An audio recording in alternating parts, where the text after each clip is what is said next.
Bueno, vamos a Hechos capítulo 3, versículo del 1 al 26, pero vamos a hacer como una recapitulación de lo que venimos viendo, solamente lo que ha dado Joni el fin de semana pasado, en relación a la iglesia que recién se está formando, recién se está armando, y una iglesia que ha llegado el Espíritu Santo a cada uno de los hermanos que creyeron en Cristo, y vemos esos frutos trabajando de a poquito en cada uno de ellos. Como dice, compartiendo lo poco que tenían de comida, casa, entre todos, y compartiendo la vida, compartiendo esos momentos que eran bastante difíciles, que era un comienzo para todos.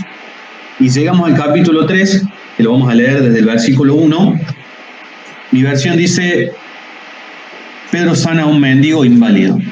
Cierta tarde Pedro y Juan fueron al templo para participar en el servicio de oración de las 3 de la tarde.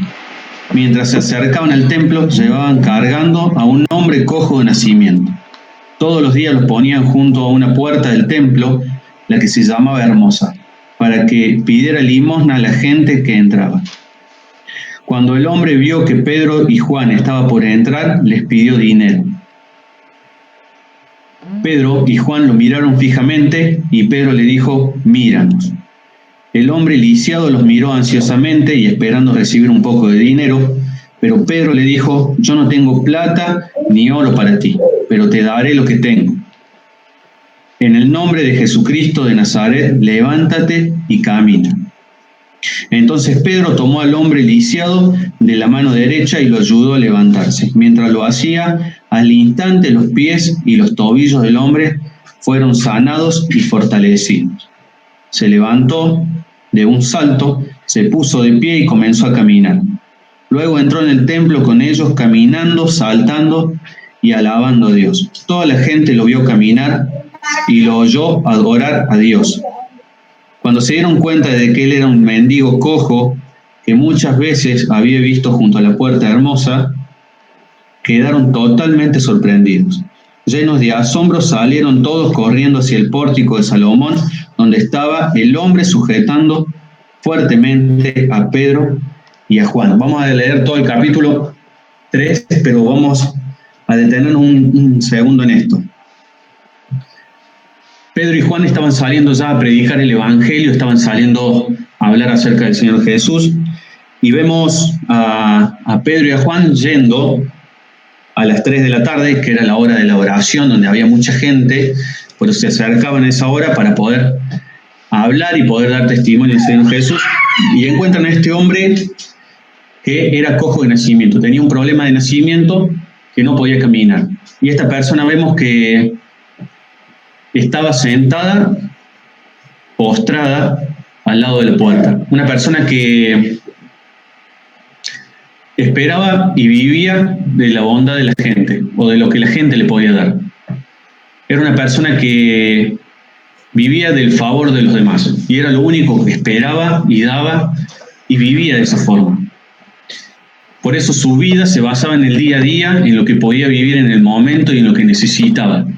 Seguramente algún pariente, algún familiar, algún amigo era el que lo llevaba, lo ayudaba para dejarlo en la puerta, para que pudiera juntar algo de dinero para poder vivir. Era un mendigo, como dice la palabra. Y Pedro y Juan se acercan esa tarde al templo y van y lo miran fijamente, porque dice, entonces, el versículo dice: Pedro y Juan lo miraron fijamente, y Pedro le dijo: míranos. Pedro y Juan lo miraron fijamente y le dijo: míranos. El hombre lisiado los miró ansiosamente, esperando recibir un poco de plata, un poco de dinero que en realidad era lo que él vivía día a día. Era su problema y su gran pesar tener que vivir el día a día. Y era lo que esperaba de lo que le diera a la gente. Y recibe de parte de Dios, que su instrumento era Pedro, un milagro. Un milagro que le cambió la vida. ¿Qué le dio? Le dio sanidad. Esa sanidad que él tiene es algo mucho más grande de lo que esperaba en su vida. Nunca se imaginaba que iba a poder caminar, que iba a poder saltar, como decía la palabra, y es lo que él hace. Agarra entra al templo con ellos y se pone a caminar, a saltar y a alabar a Dios. Vemos un milagro en los comienzos de la iglesia. Dios permitió que sus discípulos pudieran hacer milagros en este momento y en este tiempo específico, de una forma y una manera muy espectacular y particular para el crecimiento tan exponencial que tenía en la iglesia en ese momento. Era muy grande y realmente Dios se los concedió porque era necesario en esa época que ellos hicieran esto. Entonces vemos a Dios obrando de esa manera a través de Pedro en la vida de ellos. Y vemos a Dios glorificado delante de todos en un lugar muy especial, muy particular como era el templo. Vemos a Dios que es glorificado y alabado por este mendigo y todos lo reconocen, porque todos lo conocen y todos saben quién es. Seguramente todos nos vamos a acordar y vamos a saber lo que hemos andado en el centro y sabemos en qué lugar se sienta cada uno. Se sienta el que pide, el que canta en la peatonal, el que hace esto, el que vende tal cosa. Todos conocemos y sabemos cuando recorremos el centro. Yo pienso y considero que en esa época eran más conocidos todavía del saber que ese mendigo estaba en tal puerta y sabías quién era. Entonces estaban todos atónitos, estaban todos sorprendidos de lo que Dios había hecho en esa persona y lo podían reconocer por esos apóstoles. Después tienen que aclarar que no son ellos mismos los que lo hacen, ¿sí? Pero vamos a verlo un poquito de una manera más práctica. Muchas veces nosotros a Dios le pedimos que nos solucione algunos problemas, algunos problemitas que nosotros tenemos al día de hoy. Y vemos que Dios nos da otras cosas, muchas veces mucho más grandes de lo que esperamos. De esa manera Dios obra, porque no nos da lo que nosotros queremos, la mayoría de las veces. Nos da lo que nosotros necesitamos. Ese mendigo seguramente necesitaba dinero para poder vivir día a día, seguramente necesitaba de algo para poder comer, pero Dios le da algo mucho más grande, le da la sanidad, le da una esperanza. Lo mismo que nos da a nosotros, lo mismo que nos dio a nosotros. Por eso decimos que Dios no nos da lo que nosotros queremos, la mayoría de las veces. Nos da lo que realmente necesitamos y en el momento justo y preciso. Y de esta manera, cuando obra Dios, obra de una manera que se va a notar el cambio. Se va a notar en nuestra vida cuando Dios obra. No es un cambio superficial o pasajero o algo sentimental en nosotros que en 5 o 6 meses se va a pasar, sino es un cambio profundo. Es un cambio que nos va a cambiar la vida a nosotros y seguramente le va a cambiar la vida a las personas que están cerca de nosotros. Por eso es buena esta aplicación de pensar y ver que cuando Dios quiere obrar en nuestra vida, debemos hacer lo que Pedro le pidió, mirarnos. Debemos mirar a Dios, debemos observar y ver lo que Dios quiere en nuestra vida y dejar que Él obre. Porque Él hizo el milagro en ese cojo. En nosotros también lo hizo el milagro. Y Él quiere cambiar nuestra vida, quiere cambiar lo que somos. Y había apuntado acá, y no dudamos en que la obra fue de Él. Cuando Él actúa de alguna manera, no dudamos absolutamente en nada. Y la certeza es tan absoluta en nuestra vida que por más que otros la nieguen, que por más que otros la duden, nosotros tenemos esa certeza en nuestro corazón. Y después vemos a partir del versículo 11 el testimonio que el cojo venía dando a todos acerca del milagro y la sanación que había recibido Pedro. Y a Pedro le da pie para seguir con estos versículos que vamos a leer ahora. ¿Sí? Vamos a seguir en Hechos capítulo 3 a partir del versículo 12. Ya hemos leído hasta el 11. Pedro predica en el templo. Pedro vio esto como una oportunidad y se dirigió a la multitud. Pueblo de Israel, dijo, ¿qué hay de sorprendente en esto? ¿Y por qué nos quedan viendo como si hubiésemos hecho caminar a este hombre con nuestro propio poder o nuestra propia rectitud? Pues es Dios de Abraham, de Isaac y de Jacob, el Dios de todos nuestros antepasados, quien dio gloria a su siervo Jesús al hacer este milagro. Es el mismo Jesús a quien ustedes rechazaron y entregaron a Pilato, a pesar de que Pilato había decidido ponerlo en libertad. Ustedes rechazaron a este santo y justo, y en su lugar exigieron que soltaran a un asesino. Ustedes mataron al autor de la vida, pero Dios lo levantó de los muertos y nosotros somos testigos de ese hecho. Por la fe en el nombre de Jesús, este hombre fue sanado, y ustedes saben que en él antes era un inválido. La fe en el nombre de Jesús lo ha sanado delante de sus propios ojos. Amigos, otras versiones dicen hermanos. Yo entiendo lo que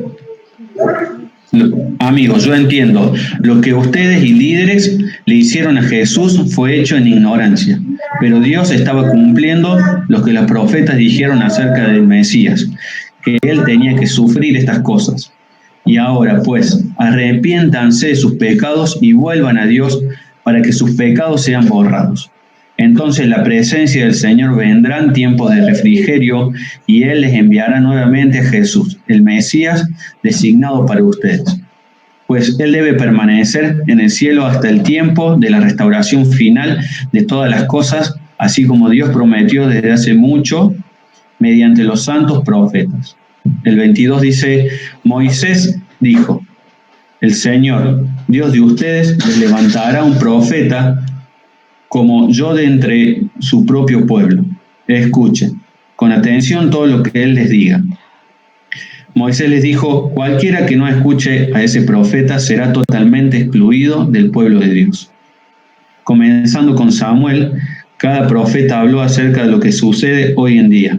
Ustedes son los hijos de los profetas y están incluidos en el pacto que Dios le prometió a sus antepasados. Pues Dios le dijo a Abraham, todas las familias de la tierra serán bendecidas por medio de tus descendientes. Y cuando Dios levantó a su siervo Jesús, lo envió primero a ustedes, pueblo de Israel, para bendecirlos, al hacer que cada uno se aparte de su camino pecaminoso. Acá estamos viendo que le dan pie a Pedro para que pueda predicar y hablar. Él dice aprovechó, o sea, vio una oportunidad y se dirigió a la multitud, al pueblo, y empieza hablando de una forma y una manera que al principio parece que los está acusando, pero después les hace un pedido muy especial. Le está diciendo, ustedes eran un pueblo que tenían una promesa por parte de Dios, esperaban a un Mesías, y cuando vino ese Mesías, ustedes lo humillaron, lo mataron, lo crucificaron, y le está hablando a un pueblo que está enceguecido, a un pueblo con poco entendimiento y que había rechazado y negado a Jesús y le había dado muerte. Entonces a este pueblo se está dirigiendo Pedro, y quería hacer un comentario de MacDonald, un autor, que dice, la santa intrepidez de Pedro al acusar a los hombres de Israel es digna de nota. Sus acusaciones contra ellos son las siguientes.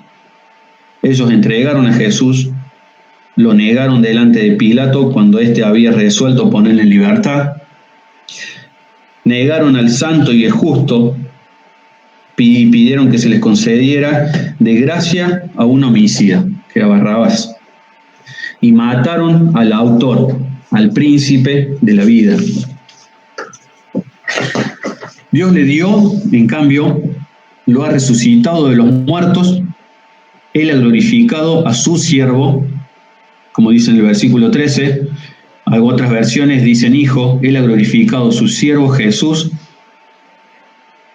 Y Pedro les hace un pedido muy especial. Primero les hace entender y comprender en qué condición estaban, porque en esa ceguera y en ese poco entendimiento que tenía este pueblo de Dios, como era Israel, que tenía muchas promesas por parte de Dios,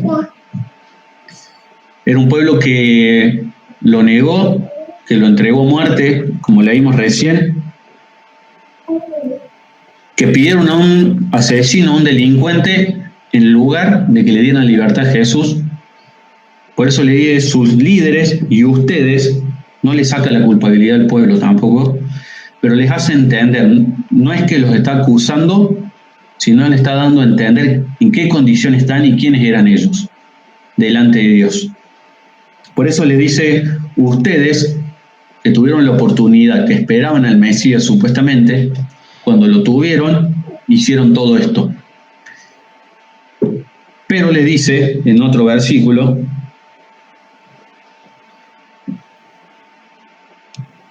amigos, yo entiendo lo que ustedes, sus líderes, hicieron y fue hecho en ignorancia. Pero Dios estaba cumpliendo lo que los profetas predijeron acerca del Mesías y que él tenía que sufrir estas cosas.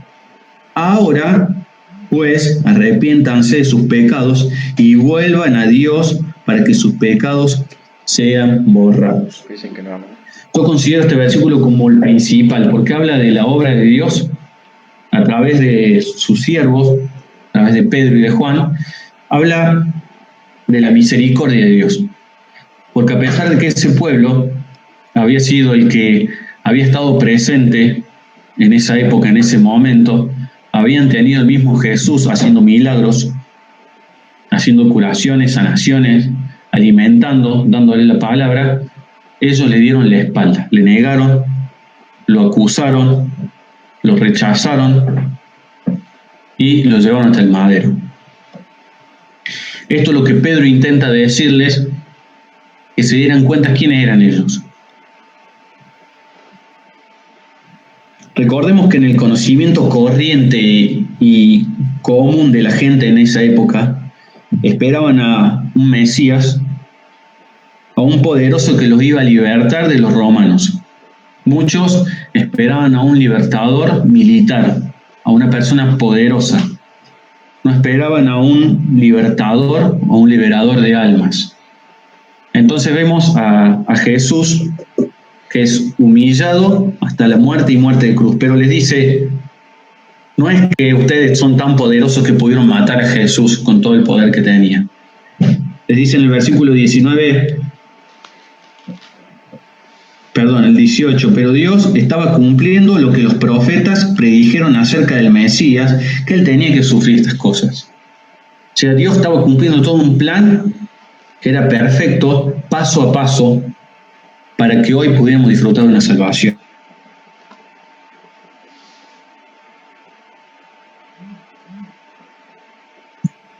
Ahora sí, ¿me escuchan? ¿Sí? Sí. No sé por qué me avisó justo que se me había silenciado.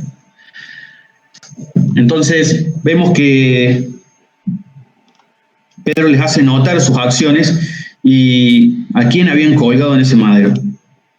Y quién era ese que había resucitado el tercer día y quién está sentado en la derecha de Dios Padre. Y Pedro les dice, por más que su pecado sea grande, que sea muy grande su pecado, la misericordia y el amor de Dios es mucho más. Dios esperaba que todo el pueblo se arrepintiera, porque hay una promesa en particular con el pueblo y hay una relación que es muy íntima de Dios con Israel. Por eso Dios esperaba que todo el pueblo se arrepintiera y lo plasman estos versículos y enfatizan que la restauración, la bendición de Israel tenía que ser precedido del arrepentimiento de todo el pueblo. Y esa era una promesa que ellos tenían. Y Dios sabía que Israel iba a rechazar a Cristo. Aún así les da la oportunidad de arrepentirse y que sus corazones se vuelvan a Dios. Entonces vemos la esencia de nuestro Dios. Vemos su amor, su gracia, su misericordia, todas esas manifestadas no solamente en la cruz de Cristo, sino después en las acciones. A los primeros que van es al pueblo de Israel, para que busquen el arrepentimiento, para que este pueblo se arrodille y pida perdón y busque a Dios. Entonces vemos en este relato que Dios muestra a Dios buscando acercarse a su pueblo. podríamos ver más adelante que pasa lo mismo, haciendo como un paralelismo con nosotros mismos, imaginario, hagamos un paralelismo. Nosotros los rechazamos mucho. Nosotros le dimos la espalda, hicimos los méritos para colgar a nuestro Señor. Nuestras obras y nuestro mal actuar, nuestro mal obrar, nuestros pecados, hicieron que Cristo se tuviera que entregar en esa cruz por cada uno de nosotros. Por eso hoy disfrutamos de una gracia y una misericordia muy grandes, porque nosotros fuimos alcanzados por esa gracia. Entonces debemos dar gloria a nuestro Dios, porque ese sacrificio no solamente se centró en su pueblo, en Israel, sino que se expandió. Quiere que todos, absolutamente todos, lleguemos a la salvación. Y este tiempo de gracia que estamos viviendo es para que muchas almas más se puedan acercar a Cristo, para que muchos más puedan llegar al arrepentimiento, para que aquellos también que se han alejado y apartados puedan volver, se puedan volver hacia Dios, como ese pueblo que vemos todo el Antiguo Testamento y vemos en parte de los Evangelios, en bastante parte de los Evangelios, un pueblo alejado totalmente de Dios, que practicaba ritos, que tenía costumbres, que hacía y cumplía cosas en los calendarios que Dios le había mandado, pero que no eran la voluntad de Dios, que no estaban cerca de Dios. Lo hacían más por costumbre que por agradecimiento a Dios. Y nosotros no podemos decir otra cosa que más Dios muestra su amor para con nosotros. Nosotros no podemos manifestar otra cosa. La cruz de Cristo manifiesta eso y muestra eso en nosotros. Por eso demos gloria a Dios por esto que vamos a hacer ahora en breve. Es recordar en esa cruz lo que le hemos costado. Pero no fue solamente un mártir, fue el Señor Jesucristo entregándose en esa cruz por amor a cada uno de nosotros, por misericordia, para darnos una salvación, pero Él no está muerto en ese lugar. Él está sentado a la derecha de nuestro Dios, esperando y preparando un lugar para nosotros. Mientras tanto, sigamos disfrutando de su gracia y disfrutemos estos sencillos símbolos que Él nos dejó, porque nos conoce y sabe cómo somos. El pan, que representa su cuerpo sin mancha, sin pecado. El vino, esa sangre que borró nuestros pecados delante de su presencia. Y podemos decir que la gloria sea para nuestro Dios y la gracia y la memoria para nuestro Señor Jesucristo. Que podamos disfrutar de este pequeño tiempo en nuestro corazón, en una intimidad con nuestro Dios, en la intimidad de nuestro hogar, porque cada uno estamos en nuestras casas, compartiendo en familia. Pero podamos disfrutar de esta intimidad con Dios, que es un momento muy particular, que es el agradecer a nuestro Dios por lo que Él hizo por nosotros. No sé quién sigue ahora. Bueno, muy bien. Vamos entonces ahora a tener los símbolos. Quería traer a la memoria un versículo que se encuentra allí en el Evangelio según Juan, capítulo 1, verso 29. El Juan el Bautista va a decir una revelación trascendental cuando lo ve Jesús bajando ahí al Jordán para que sea bautizado. Me gusta esta expresión que está en la Biblia popular, que dice, al siguiente día vio Juan a Jesús que venía a él y dijo, he aquí el Cordero de Dios que quita el pecado del mundo. Juan el Bautista está viendo al Cordero de Dios que quita el pecado del mundo. Dos cosas para rescatar que él veía cuando Juan lo ve venir a Jesús. Primero ve al Cordero, el símbolo del sacrificio, el siervo que iba a ser sacrificado a causa de nuestros pecados. O sea, él ve al Cordero de Dios, lo reconoce y dice, miren, aquí está, este es el Cordero de Dios que quita el pecado. Es lo que vino a hacer Jesucristo, a quitar el pecado del mundo para que nosotros pudiésemos llegar a Dios. El apóstol Pedro, ahí en su primera carta, en el capítulo 2, verso 24, dice la versión popular, él mismo cargó nuestros pecados sobre su cuerpo en la cruz para que nosotros podamos estar muertos al pecado y vivir para lo que es recto, para que podamos vivir para lo que es recto, para lo que es justo. Y va a rematar este versículo diciendo Pedro, por sus heridas ustedes son sanados. Isaías va a decir también allí en el capítulo 53, va a decir de Jesucristo que Él es el Cordero de Dios. Y dice, como Cordero fue llevado al matadero, enmudeció y no abrió su boca.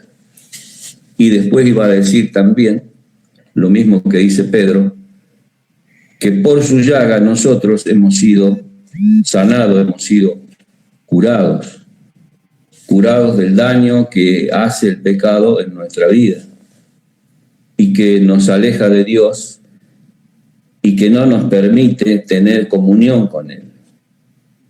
Entonces, Juan el Bautista había reconocido a Jesucristo, a ese Cordero de Dios.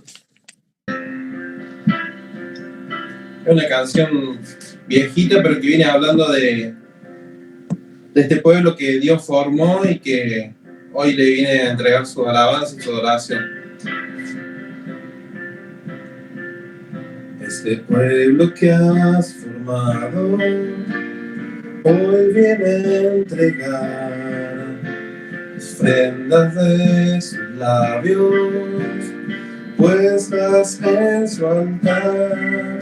Este pueblo es tu iglesia que viene a adorar al único a su amado, al Rey de libertad, y canta hosana, gloria, aleluya. Oh Jesús amado, tu amor me ha cautivado y canta hosana, gloria, aleluya. Alabanzas hoy yo traigo a tu nombre, Jesús. ¿Cantamos de nuevo? Este pueblo que has formado hoy viene a entregar las ofrendas de sus labios puestas en su altar. Este pueblo es tu iglesia que viene a adorar al único a su amado, al Rey de libertad, y canta hosana, gloria, aleluya. Oh Jesús amado, tu amor me ha cautivado y canto hosana, Gloria, aleluya, alabanzas hoy yo traigo a tu nombre, Jesús, y canto hosana. Gloria, aleluya, oh Jesús amado, tu amor me ha cautivado y canto hosana. Gloria, aleluya, alabanzas hoy yo traigo a tu nombre, Jesús.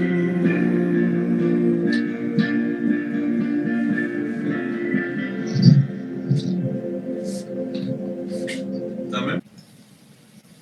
Señor, te damos gracias por este tiempo, gracias por tu palabra, gracias porque nos anima, nos desafía, Señor, nos hace ver que vos estás en control, Señor, de todas las cosas, de que nada, ni siquiera un detalle se te escapa, Señor, y queremos darte gracias por el sacrificio del Señor Jesús en favor nuestro, gracias porque Él tomó nuestro lugar, gracias porque Él pagó con la culpa de nuestro pecado, Señor, y queremos darte gracias por eso, alabarte, bendecirte, Señor, y pedirte que en este momento nos hagas tomar dignamente, Señor, este recordatorio que el Señor Jesús dejó para recordar su sacrificio en favor nuestro, que bendigas este pan y este vino, Señor, te damos gracias por ellos y te alabamos. En el nombre de nuestro Salvador y Señor Jesucristo. Amén. El primer anuncio que tenemos es que el próximo miércoles, ¿sí?, vamos a estar compartiendo un nuevo encuentro de capacitación, ¿sí? La clase 4 es la sesión 2 de este módulo que es Sé un siervo de su presencia, con la participación de Carlos Navarro. Ya vamos a ver si seguimos por este medio o lo modificamos en estos días a la sala de reunión, así que estemos atentos. El día de ayer y el día viernes hemos estado haciendo algunas pruebas con otras aplicaciones, así que vamos a ver cómo continúa para que nos sea más sencillo todos. Así que el día miércoles a las 21 horas ya estemos dispuestos a compartir este espacio. Recordamos el tema de ofrendas, a través si usted quiere hacer su ofrenda, su aporte para el funcionamiento de la obra del Señor. Si es por medio electrónico, alguna transferencia lo puede hacer con Honey, o si necesita que pasemos a retirar el efectivo, se puede comunicar conmigo para poder retirarlo. En la semana pasada el Señor nos ha permitido ayudar también con mercadería a varias familias que el Señor nos ha permitido colaborar de esta manera práctica, ¿ah?, el amor y la unidad que nos tenemos. También el día de mañana va a estar comenzando, si Dios quiere, las tareas de remodelación ahí en nuestro salón en calle Padre Luis Monti. Así que bueno, ya se pone en marcha también el tema edilicio para poder estar más cómodos cuando el Señor nos permita volver a ese lugar. Tenemos los motivos de oración para esta semana, ¿sí? El primero es agradecer al Señor por Ignacio, por su operación, así que él ya está en la casa. Pedimos por su recuperación y por toda la familia de Antonia. Sigamos pidiendo al Señor también por las familias que están en dificultades económicas, problemas laborales, también con toda esta incertidumbre, para que el Señor siga sosteniendo, proveyendo y abriendo puertas. También oramos por el reinicio de la obra, ¿ah?, de la ampliación, la terminación todo de Durlo, que ya se va a encarar en esta semana. Se ha conseguido a la persona para finalizar esta tarea, así que estemos orando y colaborando y acercándonos, aunque sea de manera telefónica, ahí con Víctor para ver cómo va en la semana, ¿ah?, que nos mande fotos, le vamos a pedir. Oremos por las autoridades de nuestro país, de nuestra provincia, de nuestro municipio también, para que realmente haya temor de Dios en ellos, que el Señor pueda estar tocando corazones y realmente que podamos, como dice su palabra, vivir en paz en nuestro país. Y también pidamos en todo este tiempo al Señor para que pronto nos permita volver a reunirnos. Extrañamos mucho, necesitamos mucho el poder congregarnos como cuerpo, como iglesia, tal y cual el Señor nos manda. Así que pidamos para que el Señor pronto pueda bendecirnos de esta manera y que podamos aprovechar esto de compartir tiempo juntos y congregarnos nuevamente. Otro anuncio, tenemos los devocionales semanales, así que esta semana la Iglesia en Casa, Estudios Bíblicos en Familia, y estos devocionales a cargo de Jorge son enviados a través de los grupos de WhatsApp de Hombres en Acción y de Entre Amigas, así que es un devocional para cada día durante toda la semana, de lunes a viernes, así que si no estás en alguno de estos dos grupos, el de hombres o de mujeres, súmate a esos grupos para poder recibir este material y también compartir diariamente de algún texto, alguna conversación y no perder el contacto.